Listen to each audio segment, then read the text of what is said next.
Welcome, Impactful Parents. It's time for the Impactful Parenting Podcast, where I give you parenting tips and resources to make you a more impactful parent to your school-age child. I am your host, Kristina Campos. Welcome, Impactful Parents. Today we're going to talk about toxic masculinity.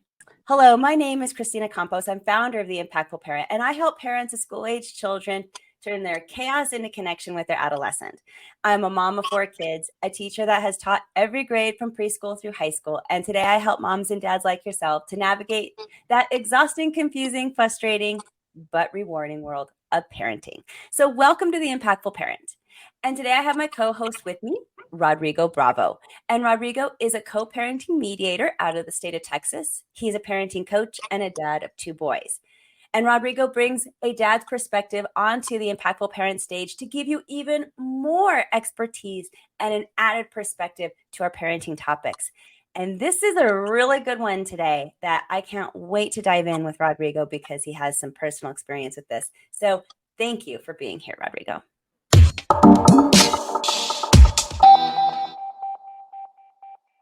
No, I appreciate you, as always, for providing the platform so that we can have these conversations and hopefully help parents out there navigate these tricky waters of parenting, and in my case, especially co-parenting and dealing with these issues and stuff. So this particular video that you sent definitely resonated with me.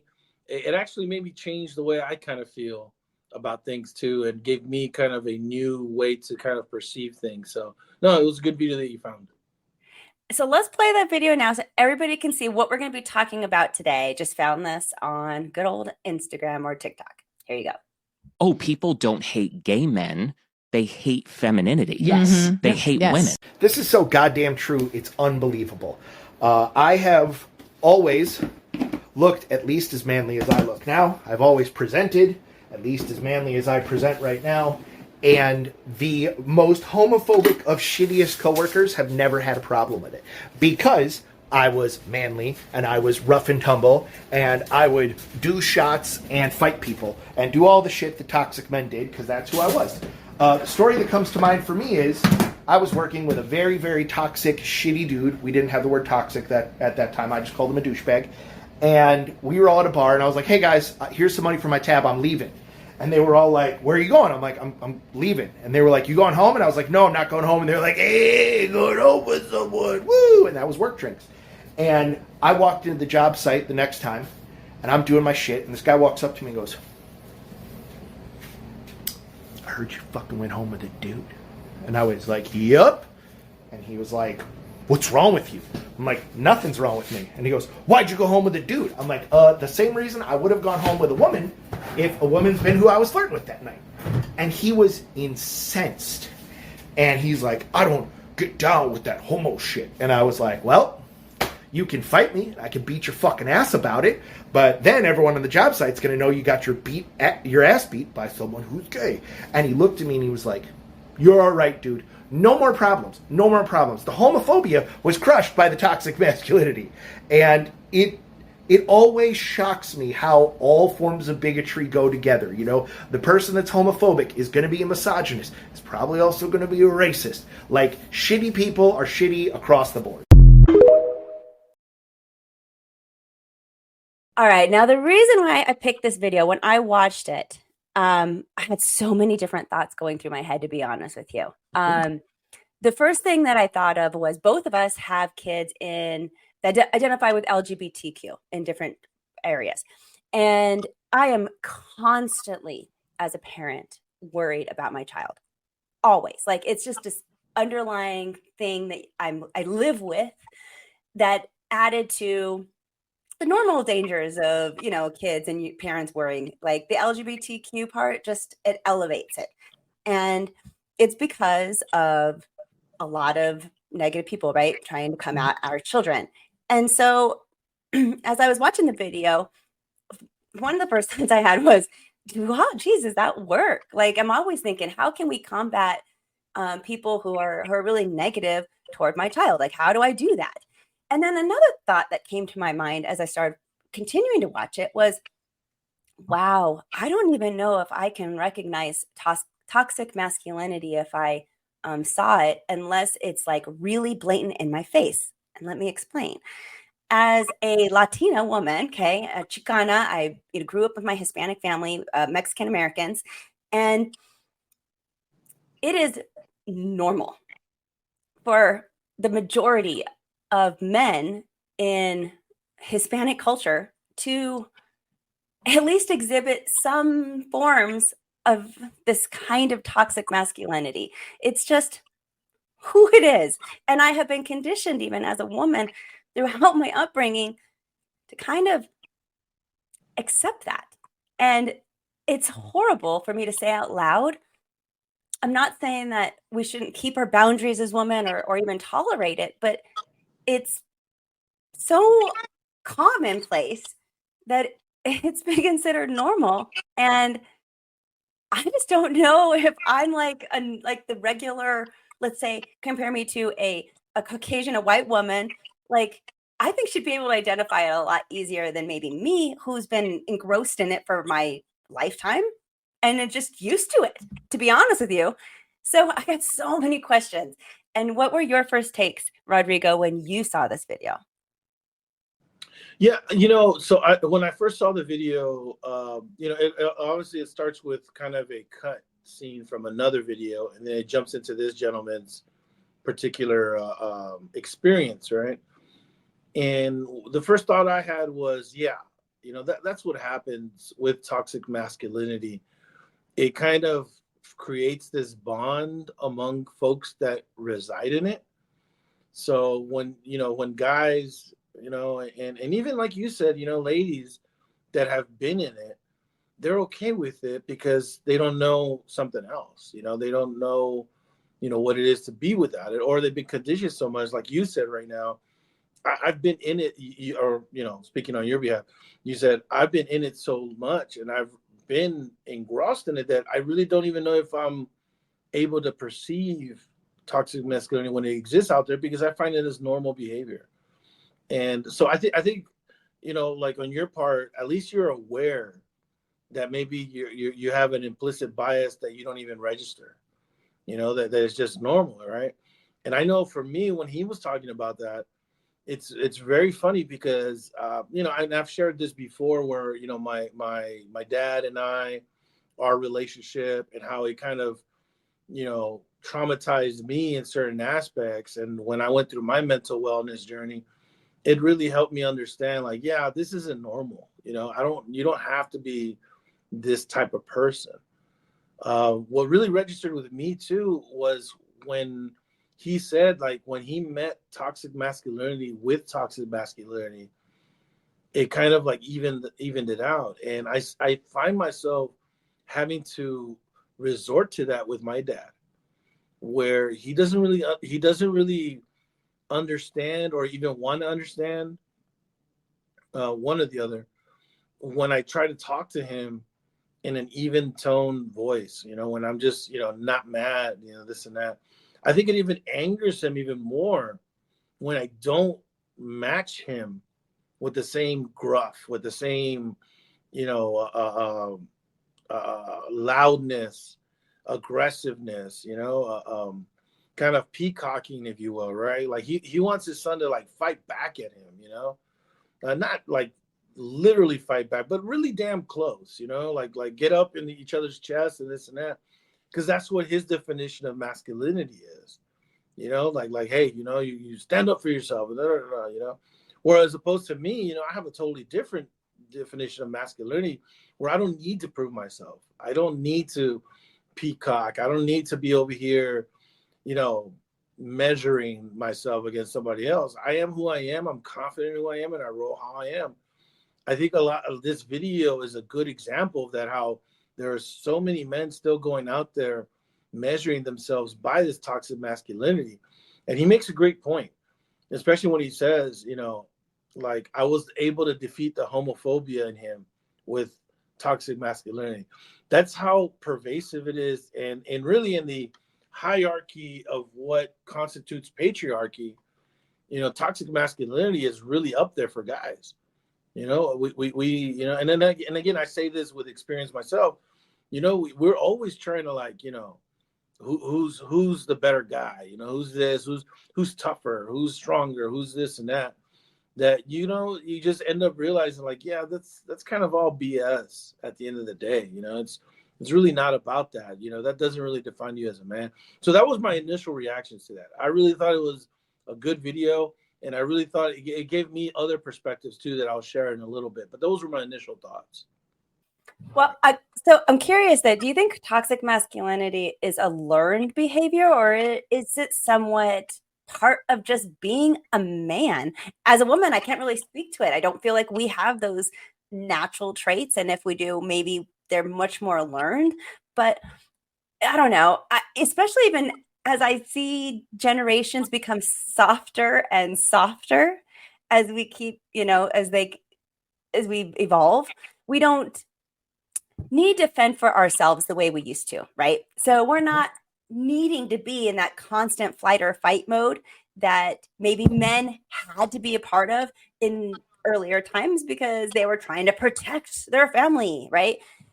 Not is needed quite as much anymore. Now people are fighting even with their brains, with how smart they are, working things around it. And as a result, we're also teaching our kids to be more in touch with their feelings. And now we come to this new generation of soft kids, as a lot of the people would like to call them. So it makes me wonder, is this all just learned behavior, or is it more from deep inside? Like, that's what men are. Yeah, I think even the words that we're using right now, like a softer generation, a softer culture.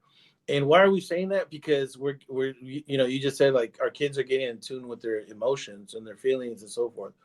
The fact that we would equate emotions and feelings with softness, that's another thing right there, and that's why it's, men don't cry, and we don't talk about our feelings, and pick yourself up by the bootstraps. Let's go. You're a man, toughen up, this and that. All we end up doing is just passing on that generational trauma to our kids. I don't blame my dad for who he is. And we've talked about this before. I practice a lot of grace over grievance. There's certain things I do hold my dad accountable to, but one of them is definitely not his upbringing. He was born in a ranch, and he grew up in a ranch, and then he moved to a small city in Guanajuato, Mexico. He doesn't know anything but that world. And for me to try to, force him out of that, you're really asking him to like get out of his own mental state. It creates such a cognitive dissonance for him that he can't handle that. So it's not about like changing what he's doing or anything like that, but more like having him, making sure that he understands like being respectful of other people's, choices, who they are, and so forth.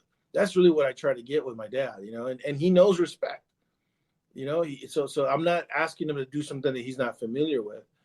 As far as like learned behaviors and such, I mean, everything that we do in society are a lot of it is just constructs that have been, created.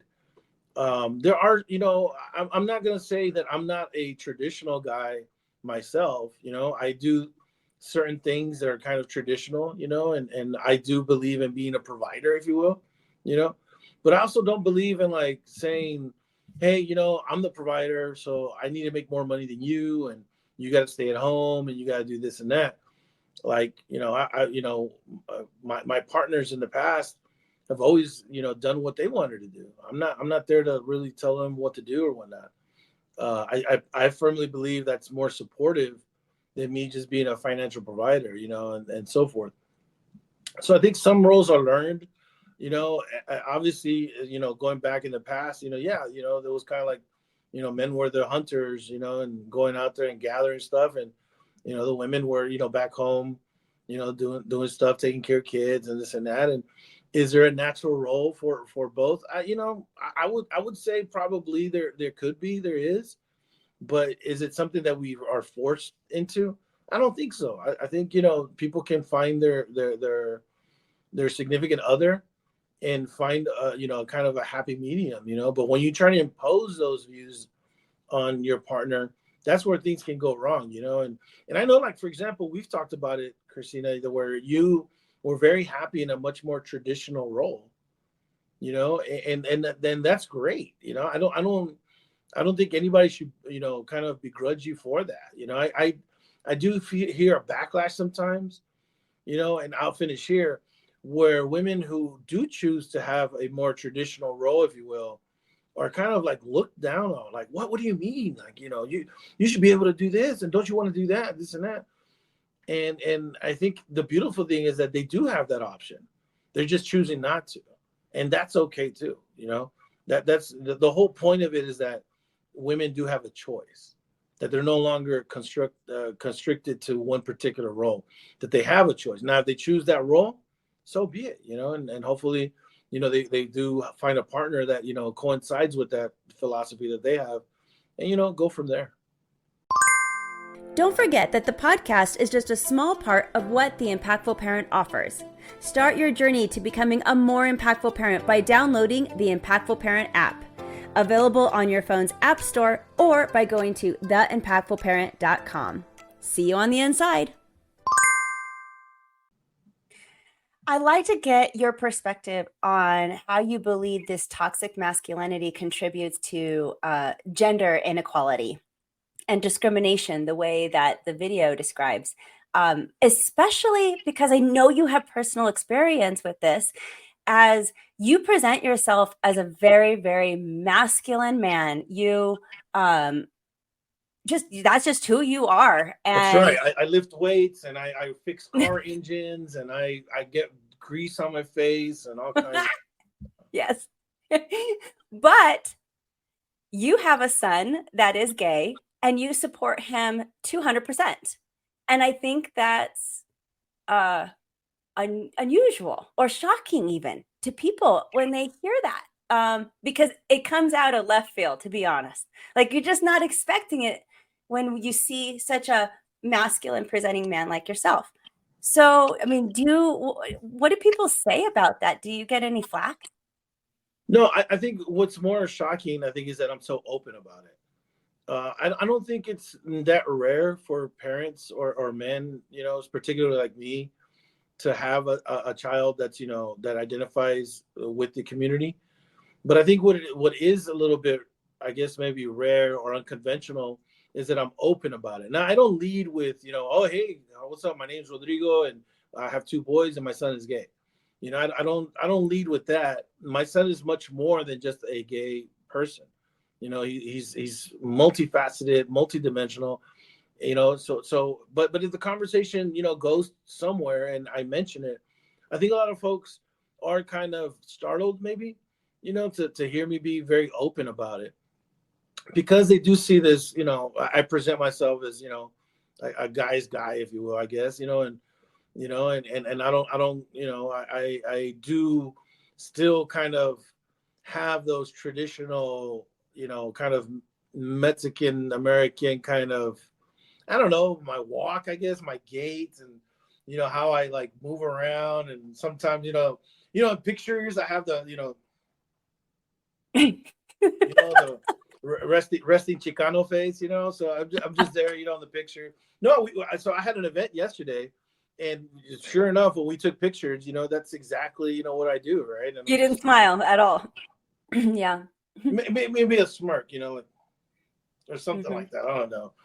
But, so I do those kind of with, quasi traditional things that people like kind of accept. I would even say stereotypical behavior, right? So when I do that, and then they, hear me kind of openly talk about it, I think what's more startling is that I'm so open about it and willing to talk about it, that I don't show any shame. I'm definitely not embarrassed or shameful of my son at all, but that I don't feel like my masculinity is tied to him, And I think that's where kind of what the video was talking about as well, that a lot of men tie their masculinity to their heterosexualness, that when they divert from that they, it's like, whoa, am I less of a man, if a guy, guys never tell other guys that they look good. Super rare, and I know ladies, oh my God, you look beautiful. And, they're at the event, oh my God, you look great. Oh my God, I love this makeup. And then you don't see any of the guys saying like, yo, dog, you look pretty dope, man. You cleaned up well, Like, oh, you too, man. I love those shoes, man. Hey, what cologne are you wearing, bro? Like, we don't do that. If anything, we're like, this dude thinks he's, top shit, blah, blah, blah, blah.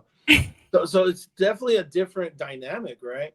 But it's because a lot of men still associate their masculinity with their heteronormative views. I don't. My masculinity resides in itself. And I keep talking about it, right? And I probably should define it. For me, masculinity to me, is how I treat people and how they perceive me as a man and how I go about in the world. And whether they can trust me, whether they feel like I'm a loyal person, whether I can, I'm a provider in the sense of not financially even, but like supportive and come through on my word, and also, like, hey, I'm saying, like, we were talking about earlier, I'm a guy's guy, right? So I do, things that, guys or whatever you want to call it. It's just, so when and even myself, I'm over here struggling, right, to tell you like exactly what it is. But it's just more about how I am as a person and how that transcends into how people perceive me as a man. I think that's more important for me and my masculinity, as opposed to me defining my masculinity based on how strong I am, how tough I am, how, I go around peacocking to other dudes and maybe diminishing other guys. I know a lot of people that's what they do. They want to talk down to other dudes and they feel like they're better. That's not masculinity to me. You don't ever need to tear anybody down to bring yourself up. But that's what happens. And so going back to this video, a lot of guys, and I'll finish right here, they definitely associate their masculinity with their sexuality. And so for them, to see another dude with another dude, they go, whoa, what's going on? This and that. And then the gentleman in the video tells him like, yeah, I was with another guy, basically. And so the other dude goes, oh, yeah, I'm not down with that shit. And he goes, well, you want to get your ass kicked by, a gay guy and let everybody in the operations know? And he goes like, oh, he's cool. Okay, you're cool. He met him with that toxic masculinity that it got him. That when he tells him that, hey, you want to fight me? When he does that, and he brings it away from the homosexuality that the other guy was focused on to now an aggressive stance, where the guy's like, oh, okay, I can meet him here. I can fight. I'll fight. Well, let's fight. Yeah, but he can't meet him over here, because then he starts like, oh, I feel uncomfortable. I'm not cool with it. This and that. So when they meet over here on the fighting stance, that's when he's like, okay, yeah, we can meet there. You know what? You're cool, man. So you show me you're a man because you're willing to fight me. You know what I'm saying? So we're cool. You know what I'm saying? I accept your level of masculinity now. And that's a terrible way to kind of go about things, because really what you're just showing is that you're kind of scared. You're scared. You're frightful. And I'll finish here. You're not comfortable being uncomfortable. And so people a lot of times, they'll meet that with their preconceived notions. And unfortunately, they also meet that with, bigotry, prejudice, and other forms, other isms that are out there. So that's my take on that. And I apologize for going a little long on that, but I feel like there's a lot going on there that needs to be unpacked. And I think the video is a good video to kind of demonstrate the complexity that masculinity has, and really patriarchy has, among all the other kind of isms and bigotry that resides within it. So I'm curious on how femininity plays into everything you just said, because it was so articulately well done what you said. I completely understand what you're talking about and the different layers of masculinity. And the video starts off by saying it's not that they hate gay men, it's that they hate femininity. I'm curious what your take is on that with everything that you just said. Yeah, I mean, when the very first cut comes out and he says, "Hey, they're not against gay men; they're against femininity." Again, that's part of the patriarchy. That really is. When these folks are against femininity, they're against it because, it takes away from their ability to control it. I think that's just my personal take. In fact, I had a conversation about this yesterday with some peers of mine, and we were talking about that. And really, what it is kind of a control thing. I also see it in my practice, and I've mentioned this several times, right? Where the guys, they lose control of that. They lose control of what's going on at home and this and that. So a lot of the folks, the guys that I work with, and also what I see out there, is that they're not against they're not against women per se. They're not against gay men per se. They're not against folks per se. They're just more against the idea of femininity being controlled outside of them. And again, this is just my personal opinion. When you don't control something, it can do whatever it wants. And then if it starts kind of combating the ideas that you have of what femininity is, then it starts bothering you. Kind of one of the classic examples is when men can have that their sexual freedom, right? But women do it, and all of a sudden now they're getting name called, right? They're said like, oh no, you're promiscuous, you're doing this and that. That is a classic kind of view of control there. Men have the ability to control their kind of sexual freedom, where at the end they're called studs. They're called, oh yeah, you're a player, hey, high fives and this and that. And I say that, full context. I used to be like that too. There's no doubt I was at one point super toxic, and it was a numbers game for me, and it was this and that. And I really did feel at that time like I was proving my masculinity through that. Like, yeah, I'm a man's man. Look at me, I'm with this girl, I'm with that girl, this and that. Obviously that's all BS. But I think the counter there is when women, want to explore their sexual freedom, they want to do what suddenly they're judged. They don't, people don't, like, oh, you shouldn't do that. Especially now, and we've kind of brushed on this on several episodes, incel culture, they're talking about like, oh, you lower your value, this and that, blah, blah, blah. So I think at the end of the day, femininity is frowned upon only because it can't be controlled anymore. Whereas opposed in the past, it was controlled. Femininity came out, and you would be able to say like, oh yeah, she's only feminine with me, or she displays these types of feminine traits. And I'm obviously alluding to kind of the Stepford wife, being in the kitchen and having the dress and doing all that stuff. So to me, just to clear it up, it's really just a matter of control, and I think he hit it on the spot. And the second example, when the gentleman is saying, again, control. It's all about control. The guy totally changes it whenever he's able to control how he feels now. Dealing with his coworkers' homosexuality was out of his control. He felt uncomfortable. But when he brought it back to toxic masculinity, now he feels he's in control. Now he feels like, okay, now we're on equal footing. I know, how to handle this. So it's really about control. Impactful parent, I want to hear from you.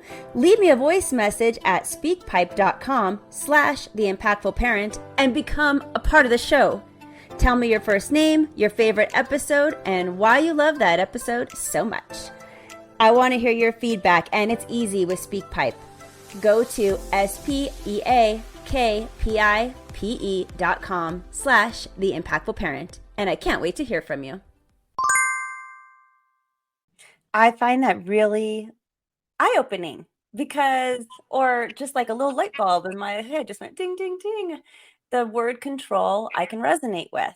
As my experience with masculinity is that it's dominating, and it's dominating over me and my femininity, as I consider myself very feminine in just about every way. Not to say I don't, can't rough and tough in the dirt or anything with the best of them. But overall, I present myself as feminine, and living in this type of environment where I had super masculine figures every which way and turn and literally surrounded by them.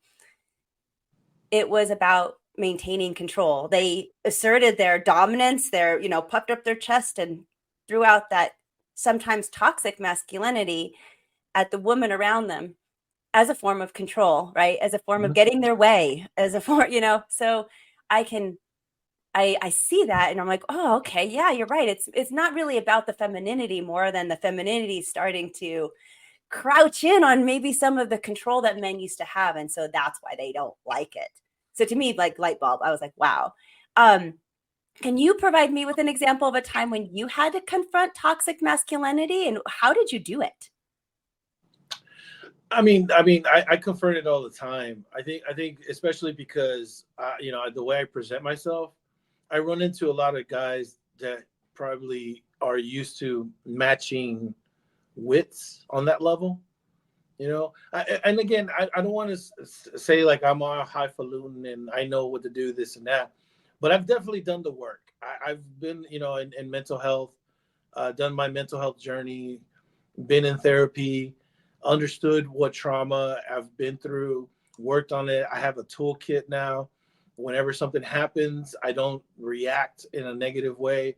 I'm able to control that. So, when I talk about like somebody matching wits on that level, it's just because I've done the work. It's not necessarily like I'm necessarily a better person. It just means that like I know what I've gone through. I know what my triggers are. I respond differently.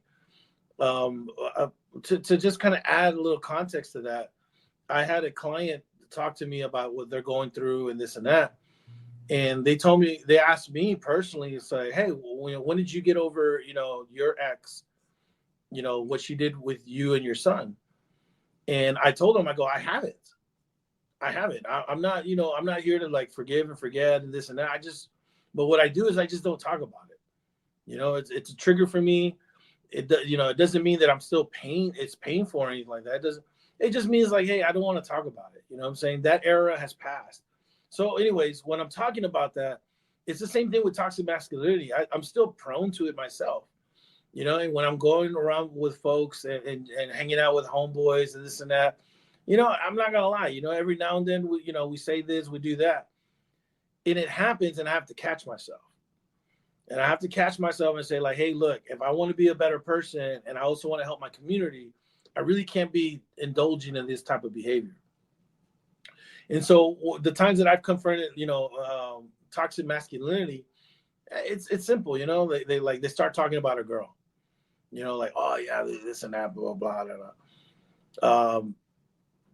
I'll say something. Oh, you know what? I just remembered one. We were at a hotel bar, me and a buddy, and there was a waitress, and she, a nice young lady, and there was a group of guys right next to us, and they're kind of giving her a hard time, quote unquote, or being flirty or whatever, right? And I could tell she obviously was not interested, but she's also a waitress, she's also a bartender, so she has to like pivot she has to straddle that fine line, right, of like, okay, I'm not interested, but I this is my livelihood, I need a tip, right? Give me one second. Okay. And so she's straddling that line, she takes off. And then one of the guys is like, he goes, oh, she's just playing hard to get. I'm going to get her. You know what I'm saying? And then the other two guys are like, oh, yeah. He goes, oh, yeah, man. And then he says, oh, yeah, I run into this shit all the time. And then he goes, oh, but I better take my ring off, huh? Ha, ha, ha, ha, ha, ha. And it was just a peacocking and just guys just, trying to like, oh, yeah, these guys were white, and the lady was Latina. And so then I spoke to her in Spanish, and I told her, oye, te están dando, excuse my language here, my slang. I said, te están dando pedo estos vatos o qué? Like, are they giving you the trouble or what? Oh, no te preocupes, yo siempre ando con estas personas. Es parte del trabajo, and she appreciated me like checking in on her. But I felt kind of bad. I was like, like, damn, like she's got to deal with this all the time, All the time. So, women deal with that all the time, Rodrigo. All the time. Don't have to be a waitress. I'll tell you right now. All the time. Yeah. And I'm sure you do it. One of my most eye-opening experiences for me was my sister showing me her DMs. This was years ago. And I told her, and she showed them to me because I had complained about something. She goes, "Oh yeah, check this out." And I'm talking about a list of DMs, just guys. Hey, beautiful. Hey, this and that. Pictures. This. Yeah. And she wouldn't even open them. She wouldn't even open them. She goes, "I don't even know what it is. I don't want to know." Anyways, to finish that story, I didn't say anything. The lady, I asked her, if she wanted me to intervene or something. She said no. And so I kindly just kept it cool, just chill. But, had she told me like, yeah, they're bothering me or something, I definitely would have stepped in. I definitely would have called them out, said something. I know there's been instances before where I've done it. But that particular case just happened, just very recently. And I thought it was just kind of a textbook example of guys measuring each other, right, by how toxic they can be. I'm going to get vulnerable here for a second and admit that, I like having the answers to just about, at least a suggestion with just about any topic in parenting. Okay. I'm just going to say that right now. But there's something that I don't know how to respond to. And that is, if you have an LGBTQ child that's getting this kind of pushback, flack, whatever you want to call it, a toxic masculine coming at them, I don't know how to direct my child to react. I don't know what the right answer to that is. And I'm curious to see if you have any suggestions. And I just hate to ask because I want to have the answers myself. And I don't hear. And I want to protect my LGBTQ kid. And I know there are other parents that feel the same way. And yet when you have somebody coming at them with this toxic masculinity, I don't think my kid has it in them to match it with the toxic masculinity, like the video, to push them away. And so if they can't match it because that's not who they are or practiced at it, what do we tell our kids? How do we tell them to deal with this? And for that matter, it doesn't even have to be an LGBTQ. Just that's how the video presented. It could be for women. How should we react to this when we're in the middle of it? What do you suggest? Well, I mean, and specifically like towards my son, I know that he doesn't let things slide, and that's his prerogative. If he wants to, go through things like that, I've always told him like, the best thing you can do is ignore it, and that's tough though. That's super tough. I know, like for myself, I can ignore things, right? But I definitely can't ignore somebody disrespecting my son. When we've been at Walmart, we've been, I'm not gonna lie, I become hyper aware and hyper defensive.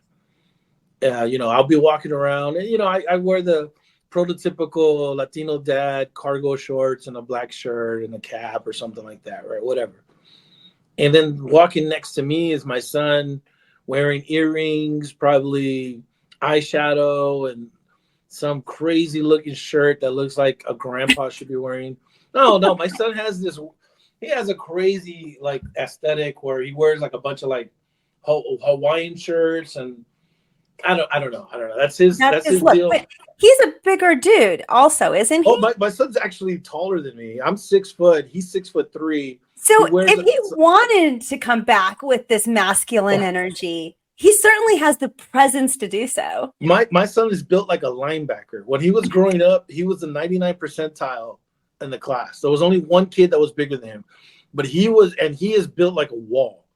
When he was little, oh my God, I pick him up. I was like, God, this dude's heavy, And at the very beginning, I was like, yo, I got myself a football player, I mean, and he was, big and strong and macizo. That's what we say in Spanish. And of course, I realized like, no, if he's going to be on the football field, it might be as a cheerleader or something, not quite as a football player. But so yeah, no, my son's even taller than I am and he's bigger than I am, but he, he obviously he presents differently than I do because he's wearing that. And I have no qualms with that. I'll walk with him and he could be doing this, his cosplay even when he, goes, does his thing, even his drag stuff. I've walked with him, before. And I'm not gonna lie, I walk and I'm just looking to make sure nobody's like, and so I totally feel you when it comes to like being there for your child, right? When you're there. But when you're not, that's the tough part. And I've told my son, like, hey, again, you could ignore it. If you feel like you need to face it, you need to meet it, do so. I told my son though, like, hey, you're in Texas. You got to be careful. There's folks out there that, they got guns. That you never know what you're running into. They might have a group of people waiting, this and that. It's a real concern because my son definitely doesn't want to back down, but I also don't want my son to have something happen to him. And just the thought of it just kind of makes me pause because he doesn't need that. My son just wants to live his life. He just wants to do what he wants to do, have fun. I tell him, hey, as long as you're not hurting anybody, you're being kind and you're doing anything, do what you want to do, and he's doing it. But I hate to think that there's people out there that would try to harm him just because he wants to be who he wants to be. So I mean, I guess I don't know if that's much advice, for parents to give to their kids, but I think it's really the best advice because you never know the confrontation you may have out there. I mean, I really don't know what to tell my child. And my child is a smaller person, not quite as the larger presence as yours. Like, I feel like your son could defend himself if he wanted, like, or at least he could present himself as more threatening than my child probably could, unfortunately. And so I don't know how to protect them. And it just adds to that worry and sleepless nights of parenthood. But I wish I had a way to confront that toxic masculinity in a way that I don't want to say it just shuts it down for the moment. It doesn't have to change that person. It doesn't have to, make them enlightened. Yeah. Just non-threatening in the moment, enough time to get away. But I guess, I mean, ignoring it, like you said, I mean, that's definitely it. That's just, it's hard to walk away, and you got to hope that they let you walk. God, that's just tough. That's so tough subjects. Yeah, no, it's tough. The last thing I'll add to that is, I am a firm believer in, kind of taking that power away from folks whenever they want to talk and tell you this and that, and just shutting them down. I think that's one of kind of the tools that I use, or I just kind of ignore, and just kind of, people say kill them with kindness. Kindness to me is something that I am, but it's also something that I give. And if you're being mean to me, like, I don't need to be treating you with kindness. I'm not gonna be mean to you, but I'm certainly not gonna be kind to you either. I'm just gonna ignore you. You're just neutral. You're there. You're not bothering me. You can keep talking. It's all good. That's personally, right? Personally. And I would hope that my sons would be able to kind of do the same thing for the most part. Just kind of, because that's really what it is. People are just trying to grab attention from you. They're trying to get something from you, and that's that attention. And a lot of times you can shut it down just by not giving them that attention. It's hard though, super, super hard. So how do we prevent this from happening to our kids and to just future generations? I'm hoping that over time, toxic masculinity will eventually start to fade itself out, as we don't have to be in fight and flight mode anymore. And maybe our new generation of kids are learning how to deal with their emotions a lot better. So that's my hope. Do you feel, where do you feel toxic masculinity comes from? My viewpoint is going to be just upbringing, raising, and conditioning as parents. So I do feel like we have a lot of control over what that might look like in our future, or the future for our kids, at least by helping our kids, especially our boys, to be okay with feelings, to be okay with learning how to deal with feelings, and teaching kids how to manage that. I think that'll help a lot. But do you see another way that we need to help prevent this for the future? And just any last words that you might have? Yeah, I think it does start with our own households, right? In our own community. The only way you're going to change that is by really kind of confronting it. So if you have folks, within your inner circle who trust you, I think that's where you got to start at, within your own local community. It's super important that we tackle that, because if not, we're really not making a change or helping folks, and they're going to be the ones that are most receptive to you suggesting a change, not some stranger or somebody on Twitter or, whatever, right? But definitely your own community, and really it starts with your kids too. I have 2 boys. My boys, I feel that, they understand what, I define as my masculinity, that it's not defined by any single thing, but it's also certainly not defined by, peacocking, by, oh, I got this and you don't got that, and the number of women I've been with, or, hey, look at me, I drive this big truck, whatever, whatever it kind of evolves into. My boys know that that's not really what it is. And I feel that I'm doing my part in kind of breaking that generational cycle of machismo. But I will say this, it is important to understand, where your kids are getting their information from. Because I do know that, my youngest son, he definitely gets influences from other places. And he, the good thing is, that he talks to me, I talk to him, and, he asks me questions and so forth. But there's other outside factors that are trying to hold on to the toxic masculinity, that are trying to hold on to this quote unquote traditional kind of viewpoints and stuff. So I think it's not just like, doing the examples and stuff, but also putting the work in continuously to make sure your kids have a healthy perspective over what relationships are, what masculinity is, what femininity is, and basically just, being good people, in society, and, going around and not judging folks for them wanting to be who they want to be. That's great. You're right. Yes, 100%. Hey. Start your Impactful Parent journey by downloading the Impactful Parent app. The Impactful Parent app is free, so you can carry help, tips, and parenting resources right in your pocket. Download the app today. You got nothing to lose since it's free. Download it from your phone's app store by searching Impactful Parent, or go to theimpactfulparent.com and you can download it there. If you would like to reach out to Rodrigo Bravo for his co-parenting mediation and coaching services, you can email him at rodrigobravojr@gmail.com. And remember that this episode is just a small part of what the Impactful Parent offers. Also available are online courses, parent support groups, coaching services, and, of course, the Impactful Parent app. So find out more at theimpactfulparent.com. But until next time, you got this. I'm just here to help. Thank you for listening today. Remember to subscribe and share this podcast with a friend. And don't forget, the Impactful Parenting Podcast is an extension of the Impactful Parent community.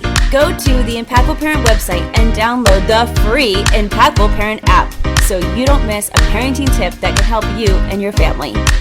Thanks for listening today. So go to theimpactfulparent.com and see you next episode.